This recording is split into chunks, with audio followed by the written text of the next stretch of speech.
പ്രളയ ദുരിതാശ്വാസ പ്രവർത്തനങ്ങൾ എല്ലാവരും ഏകോപിതമായി നടത്തേണ്ടതാണ്. ഒരു തരത്തിലുള്ള രാഷ്ട്രീയ വിവേചനവും ഇക്കാര്യത്തിൽ ഉണ്ടാകാതിരിക്കണം. അതിതീവ്ര മഴ പ്രഖ്യാപിച്ചിട്ടും ചട്ടപ്രകാരം റെഡ് അലേർട്ട് സമയബന്ധിതമായി പ്രഖ്യാപിച്ചില്ല. മഴ നല്ല നിലക്ക് ആരംഭിച്ച് കഴിഞ്ഞതിന് ശേഷമാണ് അലേർട്ടുകൾ വന്നത്. അതേപോലെ തന്നെ മണ്ണിടിച്ചൽ ഉണ്ടാവുമെന്ന മുന്നറിയിപ്പുകൾ ലഭിച്ചിട്ടും ആവശ്യമായ മുൻകരുതലുകൾ സ്വീകരിക്കാതെ പോയി. ഇവിടെ കേരളത്തിൻ്റെ ഒരു വലിയ നൊമ്പരമായി മാറിയതാണ് രാജേഷിൻ്റെ വിയോഗം. എല്ലാവരെയും കണ്ണീരിലാഴ്ത്തിയ സംഭവമാണ്. പ്രളയത്തിലകപ്പെട്ട സഹജീവിയെ രക്ഷിക്കുന്നതിനിടെയാണ് ആ ചെറുപ്പക്കാരൻ്റെ ജീവൻ നഷ്ടപ്പെടുന്നത്. രക്ഷാപ്രവർത്തകൻ കൂടിയായിരുന്നു രാജേഷ്. അദ്ദേഹത്തിൻ്റെ മൃതദേഹം 4 ദിവസങ്ങൾക്ക് ശേഷമാണ് കണ്ടെത്താനായത്. അത്തരം ഒരവസ്ഥയിലുള്ള മൃതദേഹം തിരുവനന്തപുരത്തേക്ക് കൊണ്ടുപോകുമ്പോൾ അതിന് ഒരു ഫ്രീസർ ആംബുലൻസ് പോലും ഒരുക്കാൻ കഴിഞ്ഞില്ല. വളരെ ആശ്ചര്യകരമായൊരു സംഭവമാണ്. ഇവിടുന്ന് പുറപ്പെട്ട് പിന്നെ മാധ്യമങ്ങളൊക്കെ റിപ്പോർട്ട് ചെയ്തു. സ്വാഭാവികമായും ദിവസങ്ങൾ കഴിഞ്ഞതുകൊണ്ടുള്ള ദുർഗന്ധമൊക്കെ വരുന്ന അവസ്ഥ. അങ്ങനെയൊക്കെ ഒരു അവസ്ഥയിലാണ് ചാവക്കാട് വെച്ച് ഫ്രീസർ ഏർപ്പെടുന്നത്.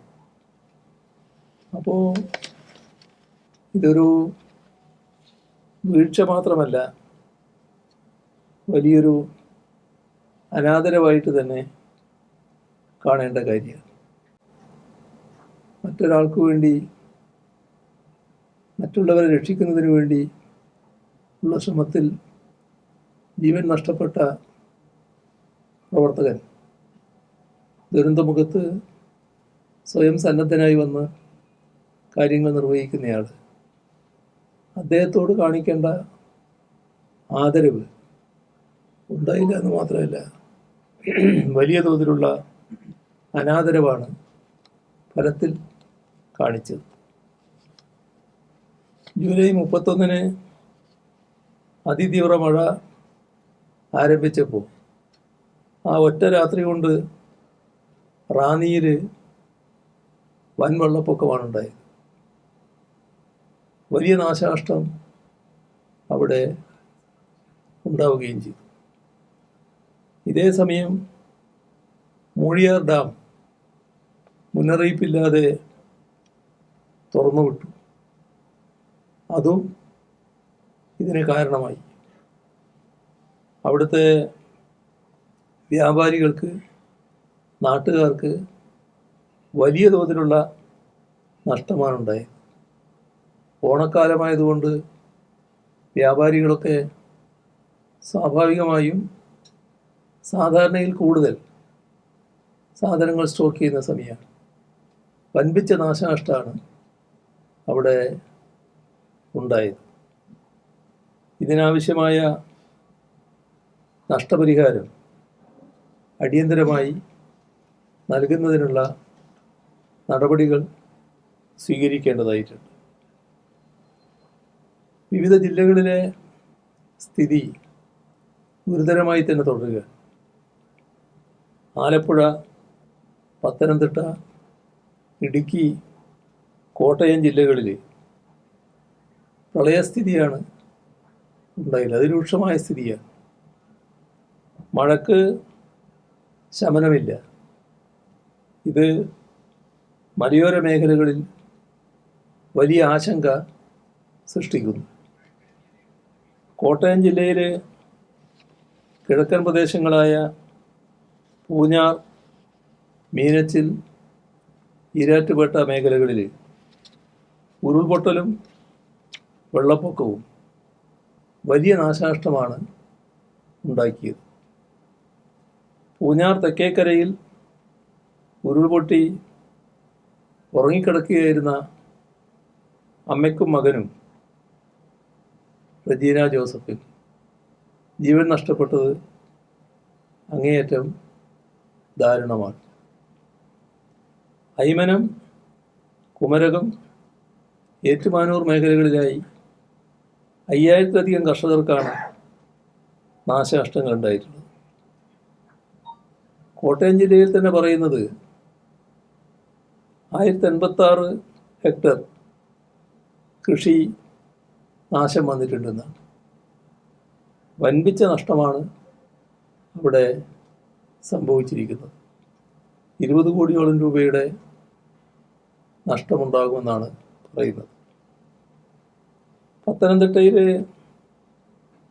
റാന്നിയിൽ മാത്രമല്ല, ആറന്മുള, തിരുവല്ല ഭാഗങ്ങളിലും ആലപ്പുഴയിലെ ചെങ്ങന്നൂർ, കുട്ടനാട് മേഖലകളിലും പ്രളയ സാഹചര്യമാണ് നിലനിൽക്കുന്നത്.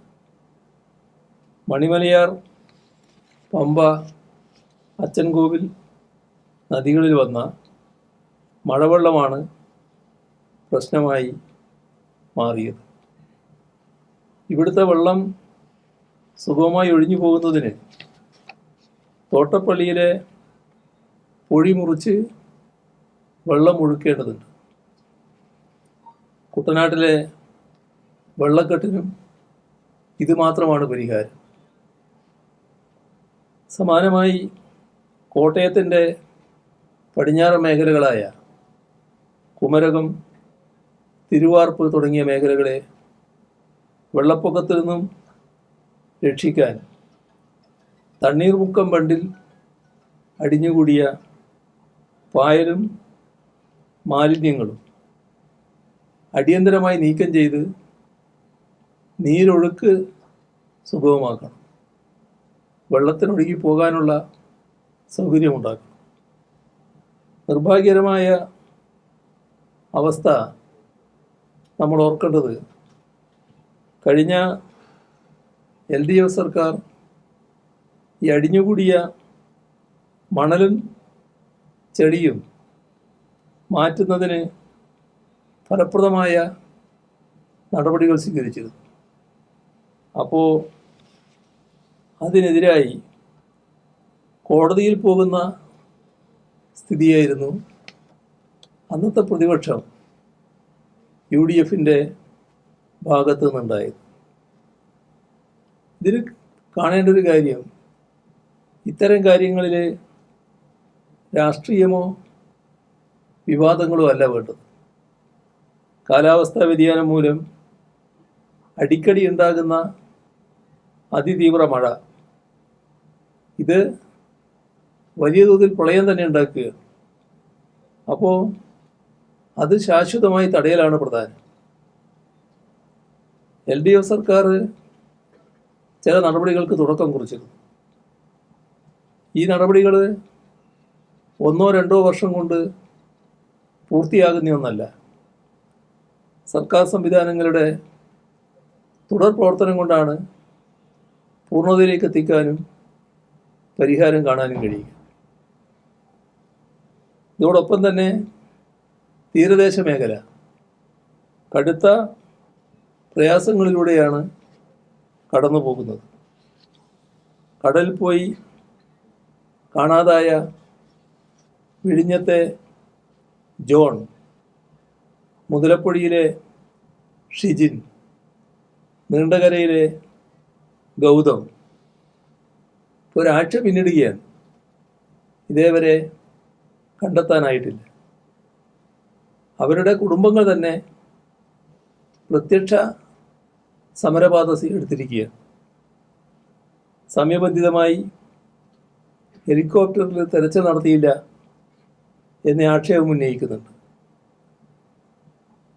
ബന്ധപ്പെട്ട മന്ത്രിമാർ സ്ഥലം സന്ദർശിക്കൽ, അന്വേഷിക്കൽ, ഫിഷറീസ് മന്ത്രി അതുപോലുള്ളവർ ഇവിടങ്ങളിൽ സന്ദർശിച്ചില്ല, അന്വേഷിച്ചില്ല എന്നൊക്കെയുള്ള പരാതിയും ഉയർന്നിട്ടുണ്ട്. ഇവരുടെ വേദനയിൽ പങ്കുചേർന്നുകൊണ്ട് അവരെ ആകെ ഒപ്പം നിർത്തുക, ഇതായിരിക്കണം ഈ ഘട്ടത്തിൽ നാം പൊതുവെ സ്വീകരിക്കുന്ന സമീപനം. അതിൽ ഉത്തരവാദപ്പെട്ടവരുടെ ഭാഗത്തു നിന്ന് അതിനനുസൃതമായൊരു സമീപനം ഉണ്ടായോ എന്ന് പരിശോധിക്കണം. ഇപ്പോൾ നൂറുകണക്കിന് ക്യാമ്പുകളാണ് സംസ്ഥാനത്തുള്ളത്. അവിടെ ആയിരക്കണക്കിന് ആളുകൾ കഴിയുന്നുണ്ട്.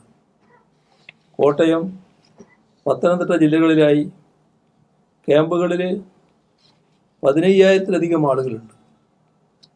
പല ക്യാമ്പുകളിലും ആവശ്യത്തിന് ഭക്ഷണവും മരുന്നും അടിസ്ഥാന സൗകര്യങ്ങളും എത്തുന്നില്ല എന്ന പരാതിയുണ്ട്.